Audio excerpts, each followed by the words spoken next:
आपण पाहत आहात जीसस इंडिया टीव्ही चॅनल, जे देवाकडून आहे, चॅनल जे स्वार्थ गाजवतं, चॅनल जे लोकांचे जीवन परिवर्तन करतं. पाहत रहा, लाईक करा, शेअर करा आणि सबस्क्राईब करा.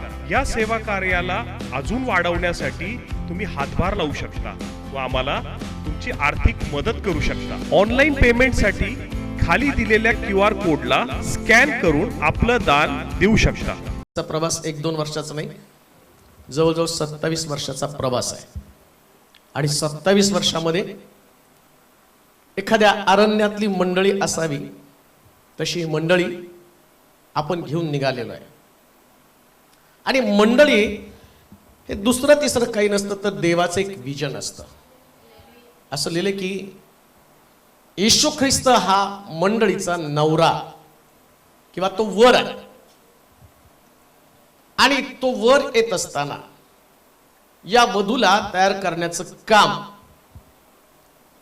या ठिकाणामध्ये, जसं आम्ही पाहतो की लग्नाच्या वेळेस सुद्धा पार्लर असतं. अगदी तुम्ही जुन्या काळात बघितलं तरी राजासमोर एस्तेर राणीला नेण्याच्या अगोदर तिची ब्युटी थेरपी, ब्युटी ट्रीटमेंट केली. त्यानंतर आम्ही पाहतो की शद्रक, मेशक, अबेदनगो, दानियल या चौघांना सुद्धा राजासमोर हजर करण्याच्या अगोदर, त्यांच्या बुद्धिमत्तेची चाचणी करण्याच्या अगोदर बंद झालं. असं लिहिलं की राजा जे खातो ते त्यांना दिलं. म्हणजे राजासमोर जर कोणाला जायचं तर त्याच्यावरती खास प्रकारची ट्रीटमेंट केली जाते. जसं आम्ही पाहतो की वधूला तयार करण्यासाठी पार्लर असतं, नाही का. इतर वेळी तुम्ही कुठंतरी घरगुती करता 1000-500 देऊन, पण लग्नाच्या वेळेस मात्र स्पेशल असतं, नाही का. आणि त्याचं पॅकेज असतं. मला तर माहित पण नव्हतं, पण मी ऐकलं ते 25-25 हजाराचं पॅकेज. आणि त्यावेळेस 25,000 लग्न होत होतं. पण आता त्या पार्लरला, त्या स्त्रीला, त्या मुलीला 25-30 हजार, आता मी कदाचित कमी पण सांगत असेल कारण मला तेवढी खोली माहीत नाही एक्झॅक्ट किती येते, पण तिला तयार केलं जातं. तसं चर्च हे एक पार्लर आहे की तिथं ख्रिस्ताची वधू येशू ख्रिस्त येण्याच्या अगोदर ती सुंदर दिसावी, ती छान दिसायला पाहिजे. बरं, आता सगळ्याच वधू तयार आहेत, सगळेच वाट पाहत आहेत. मग शहाण्या कुमारिका आणि मूर्ख कुमारिकांसंबंधाने सांगितलं नाही का. शहाण्या आणि मूर्ख दोघींनी पण दिवे घेतले आणि दिवे घेऊन त्या वराला सामोऱ्या जायला निघाल्या. परंतु शहाण्या यासाठी शहाण्या ठरल्या, त्याने नुसते दिव्यामध्ये तेल नाही तर भांड्यामध्ये पण तेल घेतलं आणि त्या 5 आतमध्ये घेतल्या गेल्या. आता 27 वर्ष मंडळीला घेऊन आम्ही चालत आहोत. आणि 27 वर्ष एका सेवकानं एका सेवेमध्ये एका ठिकाणी टिकणं, ती सोलापूरमध्ये टिकणं हा पण इतिहास नाही का. सोलापूरमध्ये पण टिकणं फार मोठा इतिहास आहे. बरं, नुसतंच टिकवलं नाही तर टिकवत टिकवत प्रभूनं वाढवलं. हा, तुम्ही येतपर्यंत माझी सोबत केली, प्रार्थनेमध्ये उचलून धरलं, फायनान्शियली मला मदत केली. आणि मी पण सकाळी उठल्यावर विचार करत असताना म्हटलं, देवा 100% जे द्यायचं ते मी मंडळीला दिलेलं आहे. असं काही राखून ठेवलं नाही की ही गोष्ट माझ्याकडनं द्यायची राहिली, किंवा मिनिस्ट्री करताना मनामध्ये कुठली खंत ठेवली नाही की चला माझ्याकडनं या गोष्टी मंडळीला मी देऊ शकलो नाही. मी 100% एफर्ट्स घेतलेले आहेत. तुम्ही पण 100% एफर्ट्स घेतले आणि म्हणून इथपर्यंत आपण आलेलो आहोत. परंतु या प्रवासामध्ये कित्येक वेळा देवाच्या वचनाशिवाय जर सेवा चालू केली ना तर ती सेवा कालांतराने पडते. म्हणजे ऍडजस्टमेंट, तडजोड, वचन सांगण्याच्या ऐवजी लोकमत किंवा लोकांना काय वाटतं, कोणाच्या मनामध्ये काय, माणसं दुखावली गेली नाही पाहिजे, अशी सेवा आयुष्यामध्ये कधीच पुढे जात नाही. परंतु इथपर्यंत प्रभूने या सेवेला आणलं, त्याचं कारण तुम्ही बरेच वेळा दुखावलेले आहात. याचा अर्थ मी दुखावलो नाही असं नाही, मी पण दुखावलो गेलो. परंतु मानवी स्वभाव जपत असताना मुख्य भाग काय तर प्रभूची मंडळी. आणि माझा फेवरेट सब्जेक्ट जर कोणता असेल ना तर या दिवसामध्ये अनेक मंडळांमध्ये मी ते शिक्षण दिलं. चर्च ऑन द रॉक, खडकावरची मंडळी. तर या खडकावरच्या मंडळीला पण चर्च म्हणजे ज्याला आम्ही म्हणतो की चला आम्ही चर्चला चाललो. जसं आम्ही पाहतो इमारत असेल, कुठं सभागृह असेल, काही लोक तर झाडाखाली घेतात चर्च, काही शेतामध्ये घेतात. पण सगळे म्हणताना काय म्हणतात की आम्ही चर्चला चाललेलो आहे. आपलं 27 वर्ष असेल, कोणाच्या 150 वर्ष, कोणाच्या 200 वर्षाच्या मंडळ्या आहेत. आता चंद्रपूरला जाणारे जवळजवळ ती मला वाटते 150 वर्षाच्या आसपासची मंडळी आहे. अजून परवा कुठं तरी गेलो 125 वर्षाच्या मंडळ्या आहेत. परंतु या मंडळांमध्ये जात असताना मग प्रश्न असा पडतो, कुठंतरी आपली 25 वर्षाची मंडळी आहे आणि 150 वर्षाच्या मंडळांमध्ये जाऊन आपल्याला शिकवावं लागतं. याचा अर्थ काय की यांना वचनाची गरज आहे, वचनाची गरज आहे.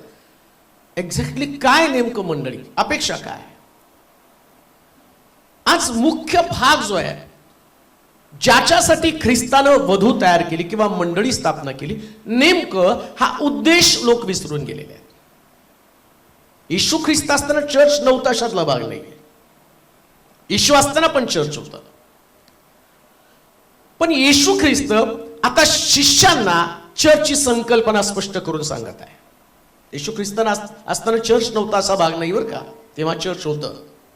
आता चर्च मधलं तर म्हटलं की या खडकावरती मी आपली मंडळी वचन रचेल. त्याचं आधी वचन वाचू, मग त्याचं शुभवर्तमान 16 अध्याय 16 ते 19 वचन. खडकावरची मंडळी किंवा चर्च ऑन द रॉक आणि स्वर्गाच्या चाव्या असं टायटल द्या. खडकावरची मंडळी आणि स्वर्गाच्या चाव्या म्हणजे कुणाला स्वर्गाच्या चाव्या मिळणार आहे ते सांग, आम्ही पाहणार आहोत. शिमोन पेत्रानं उत्तर दिलं, आपण ख्रिस्त जिवंत देवाचे पुत्र आहात. जिवंत देवाचे पुत्र आहात. येशूने त्याला म्हटलं, शिमोन बारियोना, धन्य तुझी, कारण मांस व रक्त यांनी नव्हे तर माझ्या स्वर्गातील पित्याने हे तुला प्रगट केले आहे. आणखी मी तुला सांगतो तू पेत्र आहेस आणि या खडकावर मी आपली मंडळी रचीन व तिच्या पुढे अधोलोकाच्या द्वाराचे काहीच चालणार नाही. मी तुला स्वर्गाच्या राज्याच्या किल्ल्या देईन आणि पृथ्वीवर जे काही तू बांधशील ते स्वर्गात बांधले जाईल व पृथ्वीवर जे काही तू मोकळे करशील ते स्वर्गात मोकळे केले जाईल. दोन गोष्टी पाहणार आहोत. वास्तविक पाहता आजचा वक्ता दुसरा असतो नाही का, पण मी म्हटलं की दुसरा आणला तर 20-25 जातील, द्यावंच लागतं नाही का. चर्चचं बांधकाम आपलं चालू आहे ते 1 करोड पेक्षा पुढे जाईल, सांगता येत नाही. आपण वाचवायचं तेवढं वाचवण्याचा प्रयत्न करू. मग कोण तर मला म्हटलं की अहो तुम्ही जाऊन दुसऱ्या चर्चमध्ये सांगता, तुम्हीच सांगा ना. त्यांनी काटकसर करायच्या हेतूने नाही. शाहरुख म्हटलं नाही मीटिंगला गेलो तर आपण 20-20 हजार जातात की डिझेलला. अरे बाबा बरोबर आहे, पण एवढ्या झटपट तर काय होऊ शकत नाही. पण देवाची योजना, देवाची इच्छा, मंडळीला सुद्धा काहीतरी, आपल्याच मंडळीला काहीतरी चांगलं मिळावं. आणि मला माहिती माझ्याकडे ते बेस्ट आहे बरं का, सगळ्यात बेस्ट माझ्याकडे आहे. कारण प्रभू मला रोज नवीन देतो. आम्ही मागतो देवाला हक्काने, तुम्हाला शिकव, लोकांना समजावून सांगण्यासाठी, आणि त्याची गरज आहे लोकांना. आणि म्हणून आता आपण सगळीकडे पोहोचत आहोत. एवढ्या सगळ्या सभा वेगवेगळ्या चर्चेसमध्ये वेगवेगळ्या शहरामध्ये होत आहे, याचं कारणच आहे लोकांना देवाच्या वचनाची गरज आहे. आता मुख्य भाग, मंडळीच्या स्थापनेची कल्पना प्रभू येशू ख्रिस्त या शिष्यांना प्रगट करे. 2 गोष्टी, एक मंडळीची रचना किंवा मंडळीची स्थापना किंवा मंडळी कोणाच्या द्वारे चालवली जाणार आहे, हा पहिला भाग. आणि दुसरा भाग, मंडळी अधिकाराच्या चाव्या मिळवण्यासाठी लायक असणार आहे. आम्ही चर्चचे दोन भाग सांगत आहे. एक मंडळी अस्तित्वात आहे, पण मंडळीला जो आवश्यक असणारा खडक आहे, ज्या खडकावरती मंडळी रचली झाली. आज जगात मंडळी अस्तित्वात आहे. आम्ही नाही म्हणू शकत फक्त आमचं चर्च आहे, खूप चर्च जगामध्ये आहे. पण अशा चर्चची प्रभूला गरज आहे की त्याच्यावरती खरी मंडळीची रचना व्हायला पाहिजे. ऐका बरं का, तुम्ही आलात, तुम्ही या ठिकाणामध्ये आहात, जुने लोक आहेत ज्यांनी ही सगळी सुंदर वास्तू बांधलेली आहेत, नाही का. जुन्या लोकांमध्ये आपल्याला माहिती, सगळ्यांनी फार मोठं योगदान केलेलं आहे. सगळ्यांचा त्याग आहे, खूप मोठा त्याग आहे. सांगत बसलं तर त्याच्यातच वेळ जाईल, परंतु मला माहिती तुम्ही फार मोठा त्याग केलेला आहे. अगदी तुमच्या लेकरा बाळांचं काढून प्रिन्सचा वाढदिवस मला आठवतं की त्या लोकांनी त्यावेळेस केला आणि ती प्रथाच पडली आपली, कारण त्यांनी ते चर्चसाठी दिलं होतं. असं तुम्ही सगळ्यांनी काही ना काहीतरी चर्चला दिलेलं आहे. हे झाली जुनी इमारत. आता नवीन इमारतीमध्ये पण तुम्ही आला. नवीन इमारतीमध्ये तुमच्या तुटपुंजा असणाऱ्या पुरवठ्यानं एवढी मोठी वास्तू बांधली जाणार नाही. 1 करोड तिचं बजेट आहे. मग याच्यामध्ये जे लोक इथं नाहीत, पण लाखो रुपये त्यांनी तिकडून पाठवलेले आहेत, म्हणजे गंतीच नाही त्याच्याकडं. कोण सहज भेटायला आलं तर आता बदलापूरहून बिचाऱ्या 2 बदलापूर पनवेल ते खास चर्चला भेटायला आले. कशासाठी? काहीतरी चर्चला योगदान द्यावं.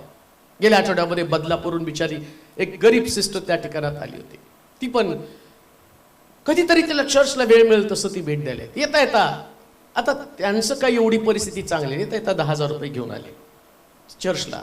आणि त्यांच्याकडे पाहताना प्रार्थना घरामध्ये एवढे प्रश्न आहेत, परंतु येताना ते पैसे घेऊन आले की नाही हे तुमचं चर्च बांधलं जावं. इतकी लोकांची तळमळ आहे. मग या सगळ्या घडामोडी घडत असताना एक्झॅक्टली प्रभूला करायचं काय, अपेक्षा काय त्याला?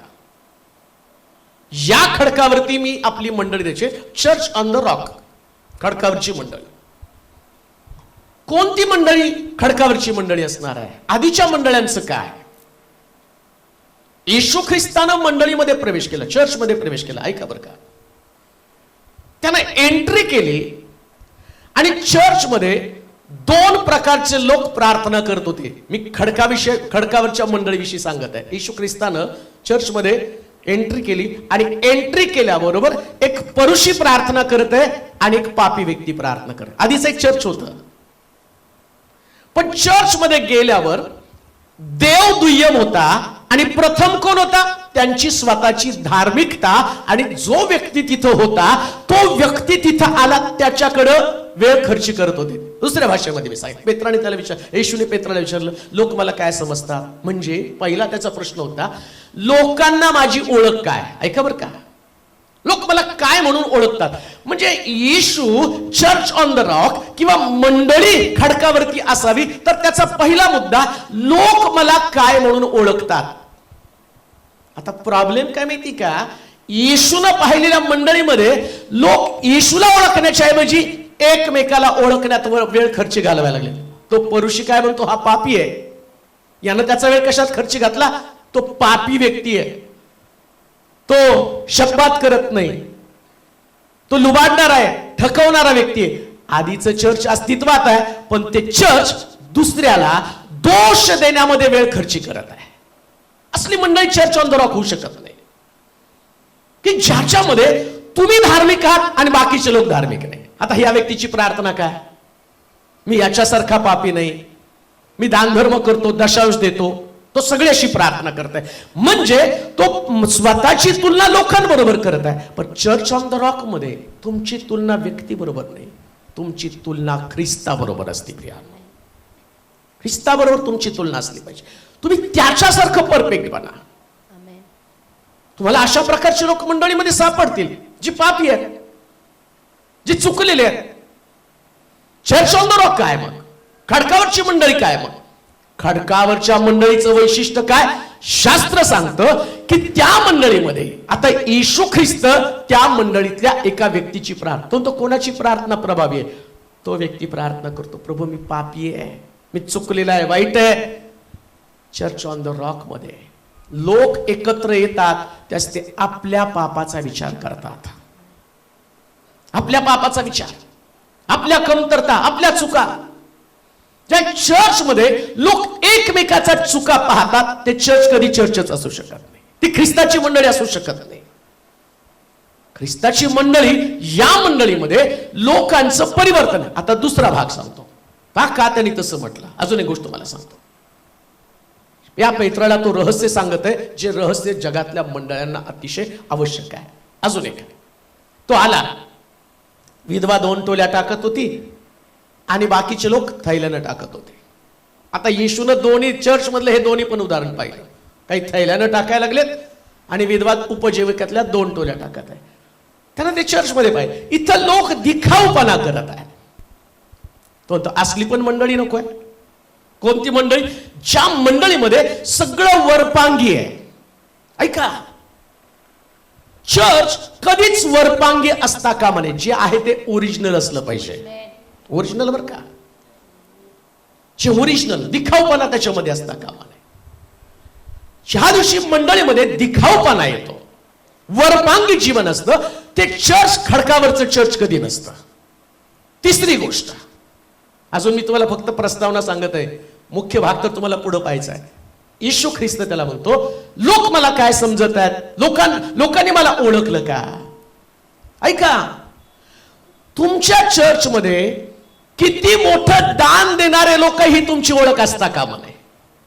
ऐका बरं का, तुमच्या चर्च मध्ये किती मोठं दान देणारी ही तुमची ओळख असता कामा नये. तुमची ओळख काय? तुमच्या चर्च मध्ये सगळ्यात मोठं दान प्रभू येशू ख्रिस्त आहे. ही तुमची ओळख. सगळ्यात मोठं दान प्रभू येशू ख्रिस्त आहे. लक्षात घ्या, सगळं तुमचं मोठं दान, हे सगळं तुमचं मोठं दान. आता पहा, तिथं थैल्यानं दान टाकत आहे आणि विधवा 2 टोल्या टाकत आहे. त्यास येशू म्हणतो श्रेष्ठ दान कोणाचं आहे? मग विचार करा, मोठं दान देऊन पण त्या व्यक्तीचा फायदा काय झाला? म्हणजे त्याला दाखवायचंय की दान ही तुमची स्पर्धा नाहीये. उलट तो म्हणतो, या हाताने दिलं तर या हाताला. मग विधवेनं, आता प्रश्न असा पडतो, मग विधवेच्या 2 टोल्या, त्या व्यक्तीने टाकलेल्या थैल्यातलं दान प्रभूनं पाहिलं, मग विधवेच्या हातातल्या 2 टोल्या नाही का प्रभूनं पाहिल्या? मग तिच्या 2 टोल्या दिसलं म्हणजे तिचं दान पण दिखाऊ आहे? नाही हो, तिने झाकून ठेवलेल्या होत्या. तिच्या टोल्या झाकून आहेत. पण येशू ख्रिस्त माशाच्या पोटातली 2 नाणी जाणतो ना, तर त्या स्त्रीच्या हातातल्या पण 2 टोल्या जाणतो. म्हणून लक्षात ठेवा. अजून एक गोष्ट मला सांगतो, चर्च ऑन द रॉक, खडकावरच्या मंडळीचं वैशिष्ट्य काय? लोक देताना त्यांच्या अंतःकरणातली भावना पक्की असते की माझा प्रभू मला पाहत आहे. कोणी व्यक्तीने तुम्हाला पाहू अथवा न पाहू, पण पाहणारा देव स्वर्गामध्ये आहे आणि देताना तो तुमच्याकडे बारकाईनं पाहतो. म्हणून जे पण तुम्ही या मंदिरासाठी योगदान स्टार्ट पासून दिलेलं आहे, आताही तुम्ही देत आहात, तर खडकावरच्या मंडळीला मला सांगणं आहे, तुमचं देणं प्रभूनं पाहिलेले आणि त्याच्यातलेच आशीर्वाद तुमच्या घरच्यांनी अनुभवलेले आहेत. त्याच्यातलेच आशीर्वाद अनुभवलेले आहेत. मी आज मुद्दामून अंगठ्यान चेन घालून आलो, तुम्ही बघाव म्हणून. नाही का, मुद्दाम. परवा ते उपासनाच्या तिथं कार्यक्रमामध्ये वैजंती सिस्टर सारख्या फोटो काढत होत्या आणि मी बघायलाच तयार नाही. शेवटी पाडे सिस्टरने मला सांगितलं, अहो नवीन मोबाईल घेतलाय आता तर बघा. मी पण म्हटलं, आता मी पण अंगठ्या आणि चेन घालून उभं राहतो. का उभं राहतो त्याचं कारण आहे, तुम्ही बघावं. का बघावं? चर्च बांधायला काढल्यावरती त्यास माझ्याकडे काही नव्हतं आणि नाही हे माझं भूषण होतं. माझ्याकडे काय नाही, माझ्याकडे काय नाही. आणि एक गोष्ट ध्यानात ठेवा, 1-2 वर्ष नाही, जवळजवळ 17 वर्ष मी तुमच्यावर स्ट्रगल केलेले. 17 वर्ष बरं का. 17 वर्ष फार मोठी असती गोष्ट की ज्या गोष्टीमध्ये एका व्यक्तीला उभं राहून हे सगळं मॅनेज करणं. पर बसल्या बसल्या विचार करायला लागलो, म्हटलं दुसरा जन्म असताना तर देवाजवळ प्रार्थना केली असती, सगळं बनव पण मनोज तेलोरे बनवून परत पाठवू नकोस.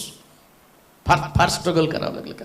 मनोज तेलोरे या नावाला फार मोठी किंमत चुकवावी लागत आहे. आणि मग मी असं म्हटलं की देवाला गमतीने मी म्हटलं, पुढच्या वेळेस म्हटलं ना, देवा मनोज तेलोरे म्हणून पाठवू नको, पाठवायचं तर दुसऱ्या कुठल्या पण नावाने पाठव. फार रिस्ट्रिक्शन, फार जबाबदाऱ्या, सगळ्या गोष्टी पुढे नेताना ज्या प्रकारची घालमेल होत असती ना, ते अहो तुम्हाला रडता तर येतं ना, तुम्हाला सांगता तर येतं, तुमची कमतरता कोणासमोर मांडू शकता.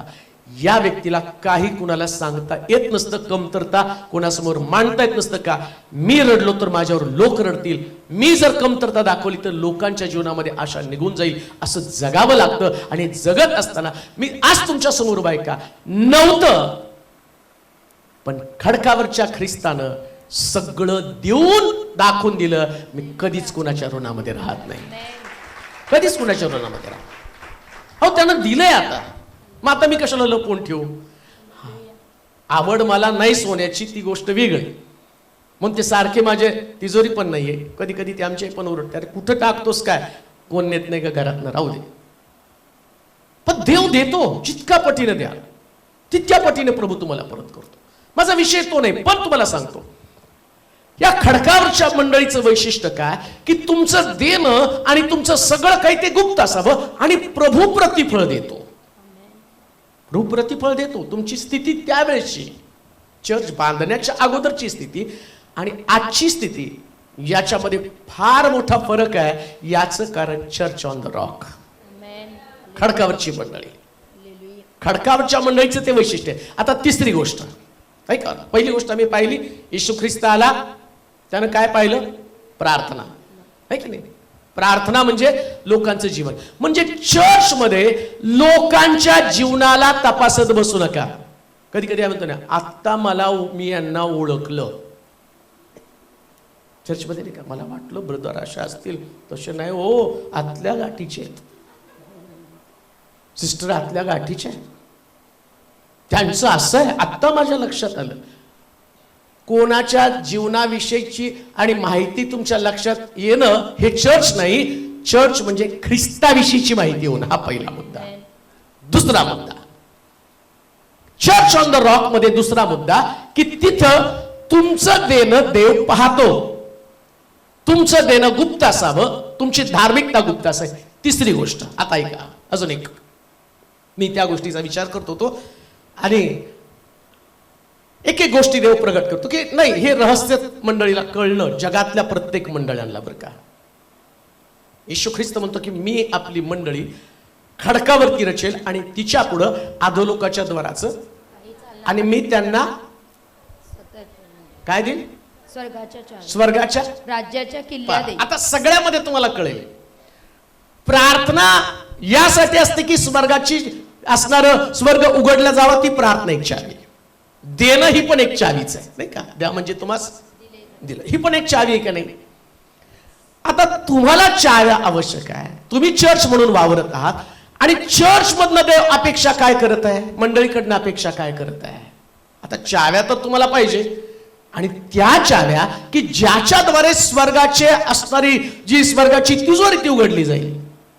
दोन गोष्टी तर तुम्ही पाहिल्या, तिथं तुम्ही आला, प्रार्थना पाहिली, ती एक चावी होती, देणं एक चावी होती. आता येशू ख्रिस्त यरुशलेमेत त्यानं प्रवेश केला. ऐका, यरुशलेमेत प्रवेश केला, मंदिरामध्ये गेला, मंदिरामध्ये प्रवेश केल्याबरोबर त्यानं पाहिलं की तो म्हणतो माझ्या पित्याच्या ग्रहाला प्रार्थना ग्रह म्हणतील, आणि तुम्ही तिथं काय केलं, लुटारूंची. काय घडलं होतं तिथं ऐका बरं का. मुख्य भागाकडे आपण जाण्याच्या अगोदर हे तीन मुद्दे समजून घेणं फार गरजेचं.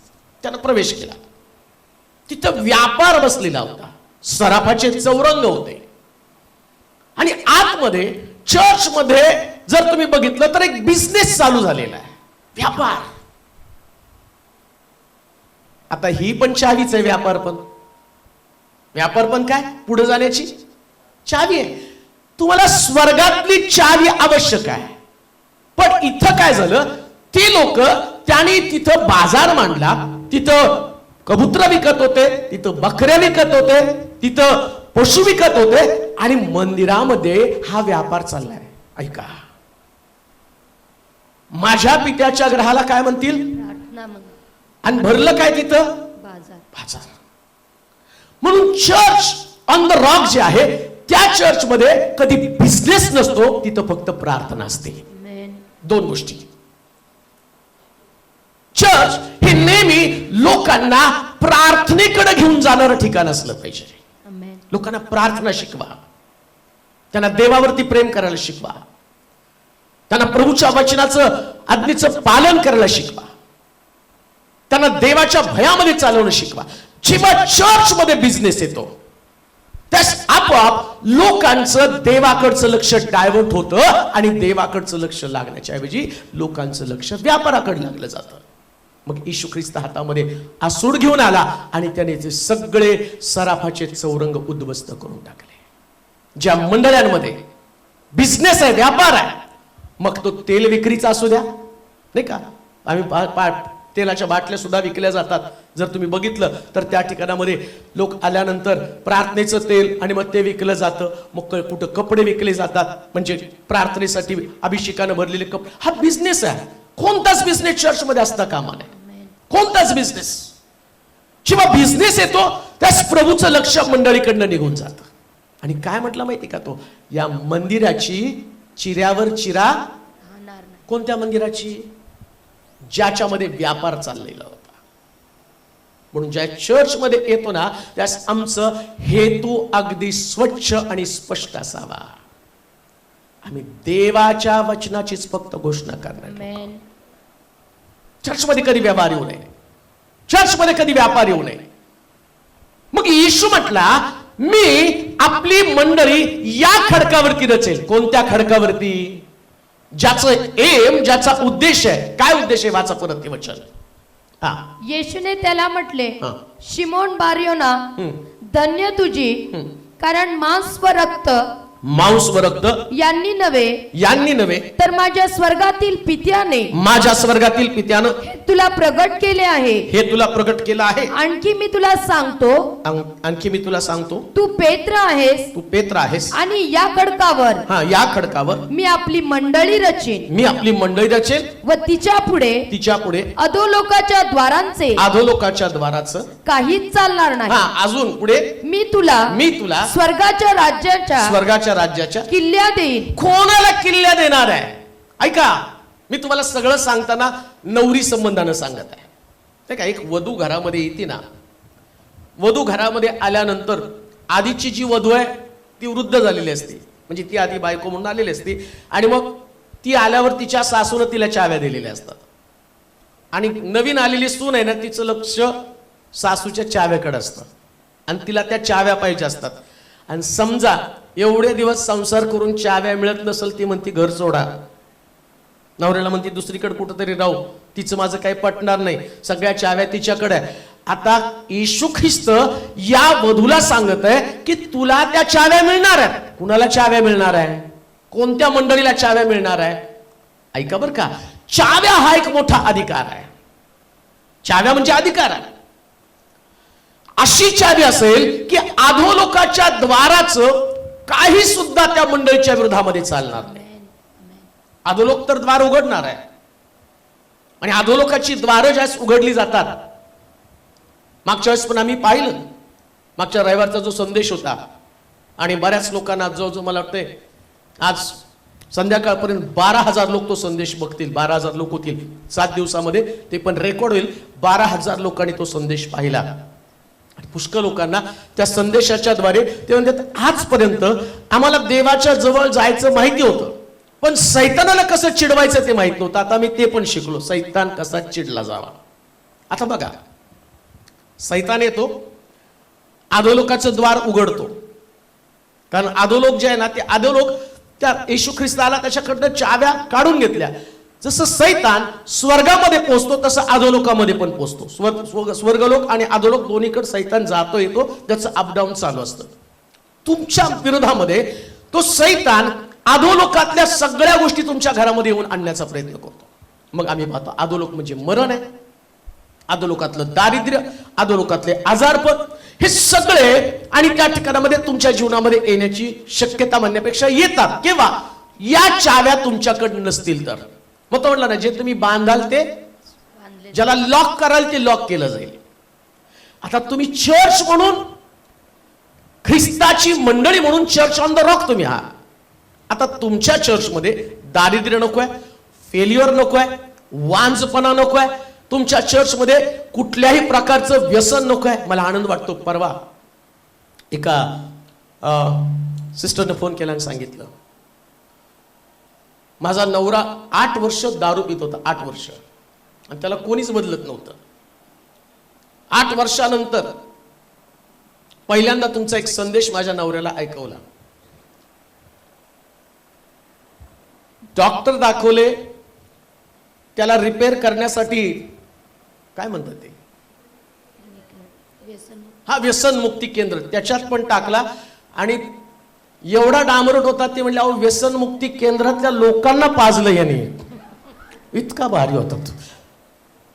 तिथले पण लोकांनी हाकलून दिलं, याने आमचीच माणसं बिघडवले म्हणून माझ्या नवऱ्याला हाकलून दिलं म्हटलं तिथं.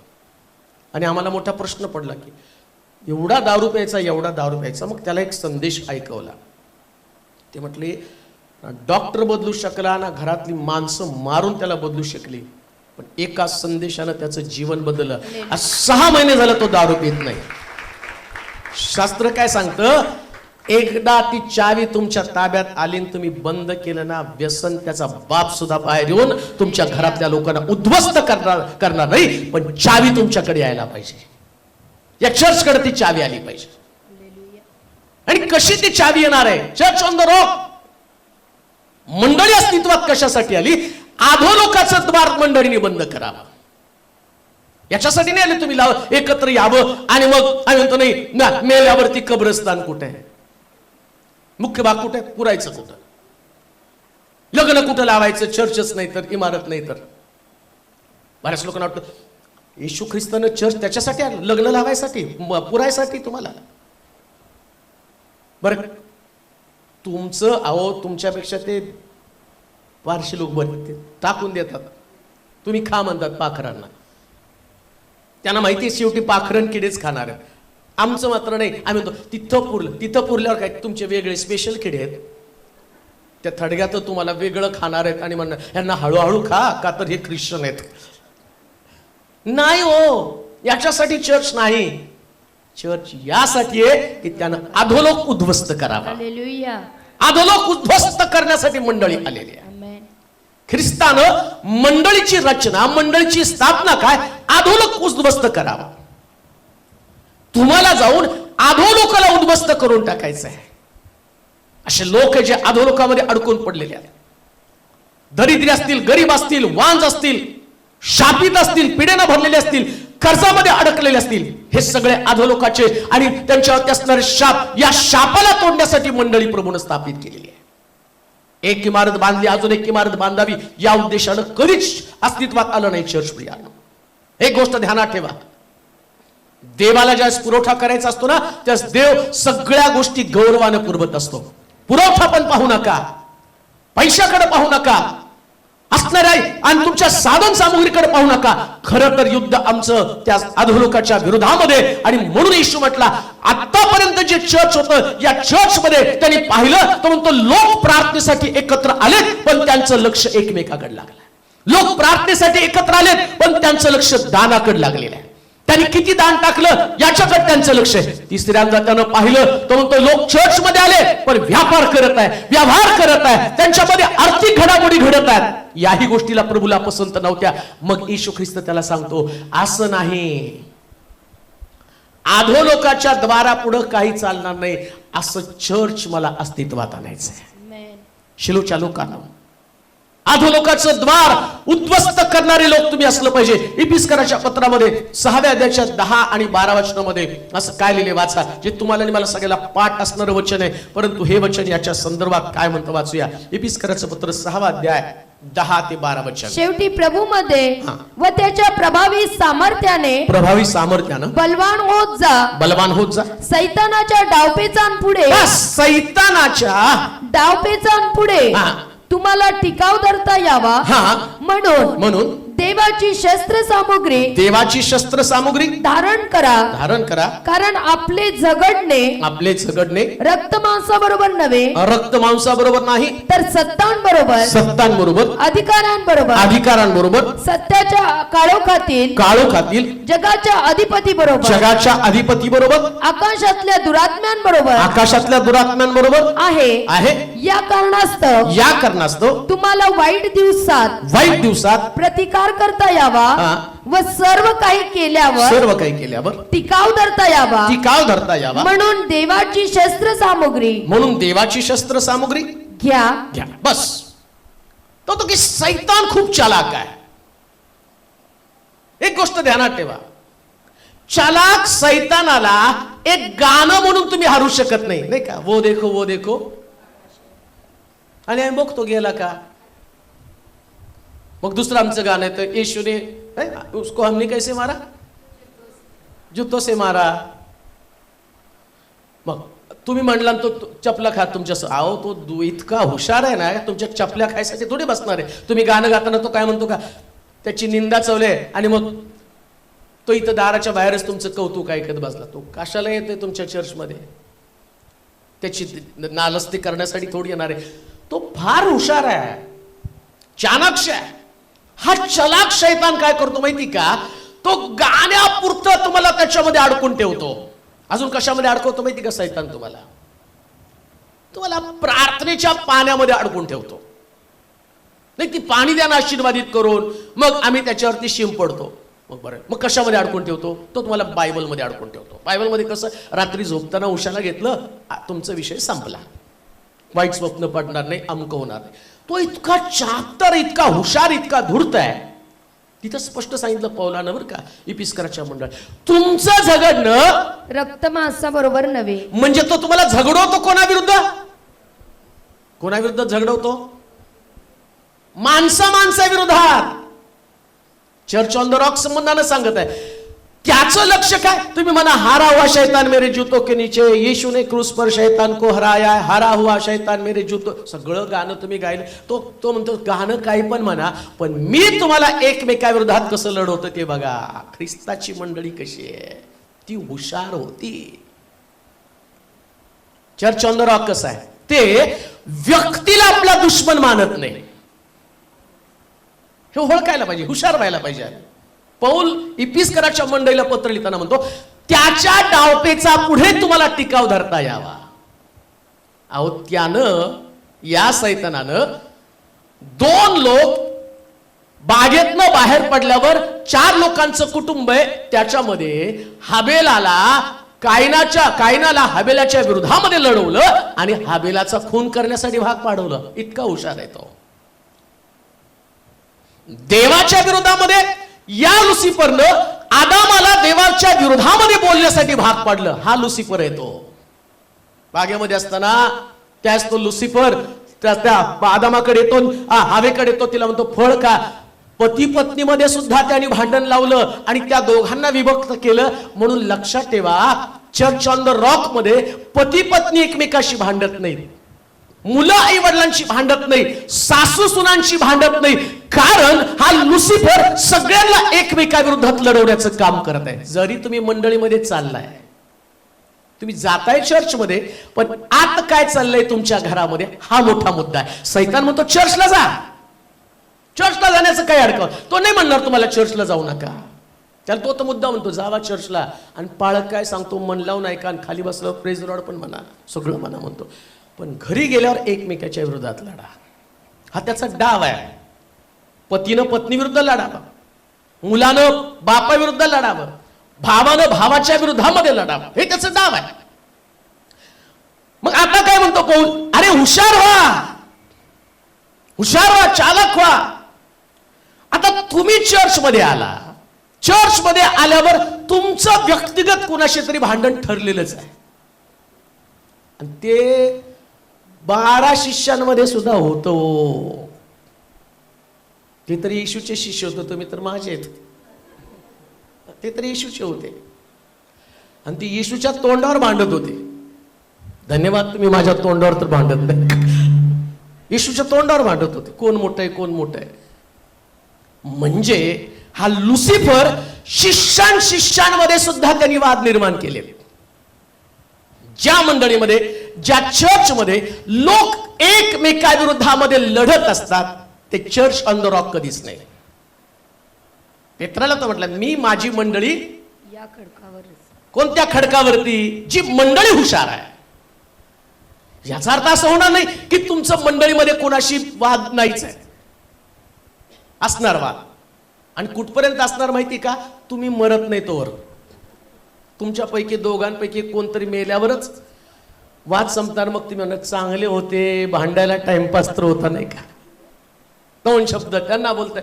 हे चालू राहणार कुठपर्यंत? तुम्ही पृथ्वी तलावर आहात तोपर्यंत वाद चालू राहणार, वाद असणारच. पण तरी सुद्धा मी धूर्तपणे, आता वाद असावा तो राग येऊ दे पण पाप करू नकोस. राग येऊ द्या. कुटुंबात राग असणार आहे, कुटुंबामध्ये वाद असणार आहे, मंडळीमध्ये वाद असणार आहे, कामाच्या ठिकाणात तुमचं वाद असणार आहे, सगळीकडे वाद असणार आहे. पण वाद असताना आमच्यातून पाप घडू नये याची पण आम्ही खबरदारी घेतली पाहिजे. मी चर्च ऑन द रॉक संबंधाने बोलत आहे. खडकावरती मी आपली मंडळी. करंदीकरांचं पहिलं पत्र 3रा अध्याय आणि 5 ते 9 वचन वाचूया. पहा कसं असतं चर्चमध्येच नेमकं प्रॉब्लेम आहे. अपुल्लोस कोण? अपोल्लोस कोण? आणि पौल कोण? आणि पौल कोण? ज्यांच्याद्वारे तुम्ही विश्वास ठेवला, तुम्ही विश्वास ठेवला, असे ते सेवक आहेत, असे ते सेवक आहेत, ज्याला त्याला प्रभूने दिल्याप्रमाणे ते आहेत. मी लावले, अपुल्लोसाने पाणी घातले, अपोल्लोसाने पाणी घातलं, पण देव वाढवीत गेला. म्हणून लावणारा काही नाही आणि पाणी घालणाराही काही नाही, पाणी घालणारा पण काही नाही, तर वाढविणारा देव हाच काय तो आहे. पहा आता तिथं जी गोष्ट येशू ख्रिस्त चर्च ऑन द रॉक संबंधाची संकल्पना या पेत्राला समजावून सांगताना इकडं पौल त्या असणाऱ्या स्वरूप त्या जे गोष्ट आहे आणि त्याचं व्यापक स्वरूप लोकांना समजावून सांगत आहे. आता पौलाला तो अनुभव आला. कोणता अनुभव आला? अपोल्लोस आणि पौल दोघ जण. मग ते लोक त्यांच्यात गट पडले. पौलामध्ये एक जण अपोल्लोसच्या मागे थांबला, दुसरा पौल आहे. बघा आता 3 स्वर्गापर्यंत गेलेल्या पौल त्यांच्यात पण पार्ट्या पडल्या. त्यांच्यात कुणामध्ये? 3 स्वर्गामध्ये गेलेला पौल त्यांच्यात पार्ट्या पडल्या. जगातलं एक सुद्धा चर्च असं नाही ज्या चर्च मध्ये पार्ट्या नाहीत. पार्ट्या येशूच्या शिष्यांमध्ये होत्या. तुम्ही दाखवत नसाल पण आहेत. असतं ते. आता पौलाने ही गोष्ट ओळखली. मग पौल असं आता तो पौल अपोलोसच्या लोकांना त्यांनी जाऊन झाडलं पाहिजे. मी अपोलोसला माझ्या संगती घेऊन फिरलो, त्याला तर मी जन्म दिलेला आहे, तुम्ही त्याचं काय ऐकता? तो मूर्ख आहे, तुमचं नाश होईल तुम्ही त्याच्या मागे जायला.